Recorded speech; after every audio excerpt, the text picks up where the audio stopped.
I love all the plants along my front walkway, but I'm really drawn to the colors that contrast with green leaves, especially the blue and purple colors which always seem to pull me in. In this video, I'll focus solely on flora with bluish purple leaves or flowers. This video covers 17 plants native to North America, which I split into 7 groups so you can jump around based on your needs.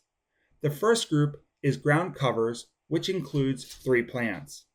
To note, these are all perennials, but I like to differentiate how plants are used, so in this video, ground covers get their own category. The next 4 groups cover 4 plants, including an ephemeral, a vine, a shrub, and a grass. The last 2 groups cover 2 native pond plants, and I finish with 8 perennials. Let's get started with purple verbena, which has quickly become one of my favorite ground covers. Despite its low height of about 1 foot, this verbena still has showy blooms that stand out from a distance. In this picture, the verbena is growing at the corner of my house next to the driveway. In the next picture, I'll share a close-up of the verbena flower, and I'll share the 4 best qualities of this plant. First, it can handle full sun. Second, it thrives in dry conditions. Third, it has a long bloom time, starting in the spring and going well into the summer, with additional blooms in the late fall. Lastly, this ground cover is considered deer resistant. I took this picture at Longwood Gardens, where you can see verbena is a standout in the border. Homestead Purple is a cultivar of Verbena canadensis, which grows throughout southeast United States. It spreads slowly by rhizome, reaching heights of 12 inches. This corner was included in our full design video if you want to learn more about native landscape design and neighboring plants that were used to fill in this area. The next ground cover is Phlox stolonifera Sherwood Purple. This is a close-up of the phlox, and you can see this has great color, which stands out when in bloom. I love this ground cover so much, I used it in our dog run, as you can see in this picture. As you can see, it looks amazing and filled in nicely. The downside is that it's taller than advertised. When in bloom, it easily reaches over 1 foot tall. As a result, dog waste was hard to find and clean up, which led to problems. Here's a picture on the outside of the dog run where you can see this perennial looks great in bloom. Phlox stolonifera is native to the East Coast. It spreads by stolon and prefers part sun. The only downside is that it is not considered deer resistant. If you are enjoying this video, please click subscribe to be notified of new videos. Now the third and last ground cover is Lanceleaf Loosestrife Burgundy Mist. In this first picture, I want to highlight the purple wine-colored leaves, which makes a great contrast to green-colored leaves and grass. I'm going to pan out to show this plant in the border. I love this photo, but there is a lot going on. I'll take a quick minute to explain. First, the loosestrife is growing at the bottom at the edge of the border. Previously, there was butterfly weed planted in this area. You can see a straggler that remains, which is fine with me. In the middle is threadleaf Bluestar, which is not native to the Northeast. It is native to the United States in central Arkansas. Lastly, there is yarrow growing in the center here. While discussing the yarrow, I'll share another angle to get a better look at the yarrow. Initially, I loved this yarrow because its leaf color really stood out against the loosestrife in the foreground and the Ninebark in the background. More on the Ninebark later in the video. For now, I want to highlight the messy yarrow that is falling all over everything after it blooms. You'll see the loosestrife is holding it up, but it looks messy. Okay, lastly, I have 2 pictures of loosestrife in bloom. The first is a close-up to see the yellow flowers which stand out against purple leaves. The flowers are small, but as I pan out, you can see the flowers are so abundant that they become showy from the road. So, to summarize, the top 3 benefits of Lanceleaf loosestrife is a great color along with the great flowers that can handle full sun and can thrive in dry soil. Next, I have one ephemeral to cover, which is Virginia Bluebells. If you're not familiar with ephemerals, then I'll highlight the key point is these plants have a short life cycle. They appear when conditions are favorable, they flower, and then they disappear.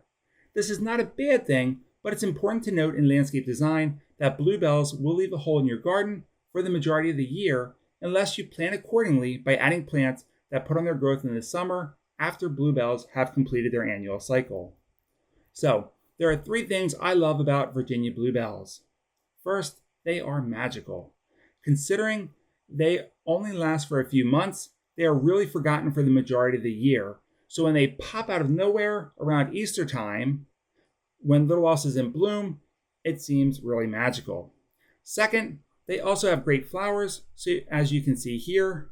And lastly, I consider bluebells to be reliable and carefree.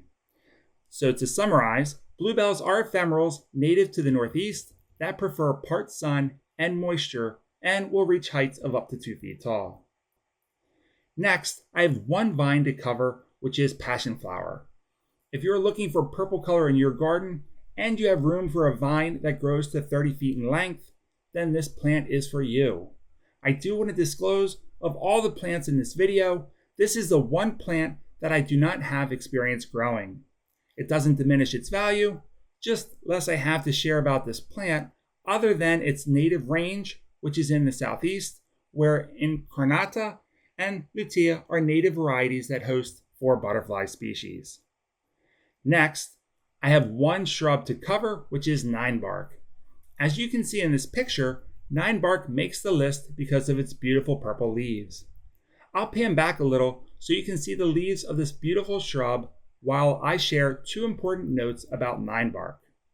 First, all varieties of Physocarpus do not have green leaves, so if you're ordering online or connecting with a nursery on the phone, be sure to select the correct variety. Second, there are dwarf varieties of Ninebark. I'm using quotes around dwarf because in my opinion, these varieties grow larger than advertised. The good news is Ninebark handles pruning very well if needed, but when planting, make sure these shrubs have plenty of room to grow. Now, it's impossible to talk about Ninebark without showing a picture of its pinkish white flowers, which is a great contrast to the purple leaves. The blooms only last a couple weeks, but they are beautiful when they come. Ninebark prefers full sun and can handle dry drought conditions once established. I plan to make a detailed landscape design video about this area in front of the garage in the coming weeks, so please click subscribe if you would like to learn more about landscape design. Next, I have one grass to cover, which is Little Bluestem. Little Bluestem reaches heights of up to 4 feet, which is not so little, but it's much smaller than Big Bluestem, which reaches heights of up to 8 feet. In this next picture, I want to highlight that bluestem grass does have a flower. I realize this picture is not the best, but I wanted to share the photo and highlight that bluestem has multiple seasons of interest. In the fall, the grass turns to a reddish color, which is a great addition to the winter landscape. If you are looking for winter interest, be sure to check out our video covering 12 deciduous native plants for winter interest that features several photos from Longwood Gardens. In addition to the seasons of interest, bluestem can handle full sun and drought conditions. Next, I'm going to cover 2 purple flowering pond plants that are native to the United States. On the left is Pickerelweed, and on the right is Louisiana Iris. I'll start with the Pickerelweed, which blooms in the summer and is native to central and eastern United States. This is not as showy as the Louisiana Iris, but the flowers are beneficial for insects. I like that once the pickerelweed begins to produce seed, the stem bends to submerge the fruit and the seeds like you see in this picture. Pickerelweed reaches heights of 3 feet tall and has been a great addition to my pond. I love having a water source to help insects and animals, especially in heat waves, which are becoming more frequent and lasting longer. Next is the Louisiana Iris. I'll share that in general I am not a fan of iris plants because of how they spread. This must be why I love this variety, because I know it's contained in my pond. It will slowly expand outward, but it will not leave the pond. I easily keep it in check by cutting it back as needed once or twice a year. I'll pan out so you can see more of the structure, and I'll share a fun fact that due to its beautiful flower, Louisiana Iris was voted as the state's wildflower in 1990. The last group is perennials, and I have 8 to cover, starting with Aster. I love Asters for fall color. Asters are easy plants to grow, and the varieties cover a mix of sun and soil conditions.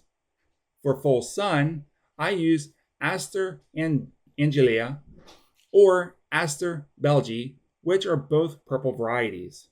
For full shade, I use Aster quadrifolius Avondale, which has a white flower. The purple varieties reach up to 6 feet tall, and the shade variety reaches 2 feet tall. Asters are listed as deer resistant, but I'll warn you that if you have rabbits, then they love to browse on the aster leaves, especially the new growth. Next, there are 2 varieties of cardinal flower. The red variety is Lobelia cardinalis, and the blue variety is Lobelia cephalatica. In this video, we'll focus on the great blue lobelia. In nature, lobelia grows along stream banks, so they can be fully submerged like this one I have growing in my pond, or they can grow away from the water as well. What's interesting about cardinal flower is they are pollinated by hummingbirds. Take a look at this close-up of lobelia, and you'll see the stamen is at the top of the flower, which hits the hummingbird on the forehead as they move from flower to flower. Lobelia's tolerance for wet feet makes it the perfect addition to rain gardens, and it will seed and spread in woodland gardens, which I'm okay with. Next is ironweed, which I am not sure if the flower is pink or purple. Here are 2 pictures, and depending on daytime or nighttime light conditions, the color really ranges between pink and purple. To be honest, I no longer have ironweed growing at home, which is my loss. So you can see in this photo the reason, which is that I had a large section of ironweed, which did not have support, and it fell over into everything. This was when I first got into native landscaping, so it was not the best plan. I'm going to reintroduce ironweed, and I'll be sure to surround with better support. Next is a plant that can tolerate full shade and full sun, which is Mistflower. This plant is native to eastern United States and is easily spreads via rhizome and seed. Therefore, if you're looking for low maintenance, then you may want to pass on this plant. I like to use Mistflower in isolated areas where it is easy to prevent its spread. Mistflower is considered deer resistant and will reach heights of up to 3 feet tall. Next is purple coneflower, Echinacea purpurea. Easily my favorite of all the plants on this list because of all the life they bring to my landscape.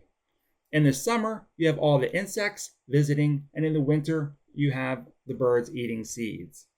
I'll keep the photos moving because I have loads of coneflower photos. In this photo, you can see the monarch butterfly, and here you can see the bumblebee. Now, the drawback with purple coneflower is they may get Aster's yellow, which is a disease that impacts coneflowers and causes a general decline in health. Regardless, still my favorite plant on the list and a great addition to any garden. Next is blazing star, which is native to eastern United States.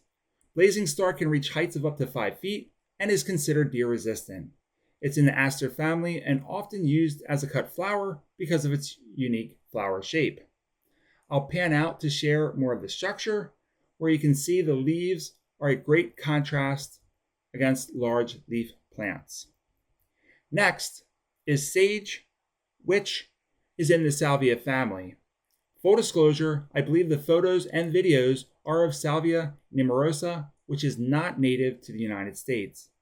While the photo is of a non-native variety, there are native varieties of salvia in the United States, like Salvia lyrate, which is native to my area.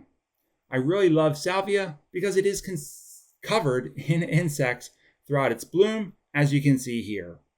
If you want purple flowers that last from early spring all the way into summer, then be sure to check out salvia native to your area. The last perennial on the list is an Amsonia native to eastern United States, also known as Bluestar. It reaches heights of about 1.5 feet and is a very durable plant that can handle full sun and drought conditions. I'll pan out in this photo so you can get a better view of this spring blooming perennial, which is right at home in the landscape border. Be sure to subscribe, and thank you for watching.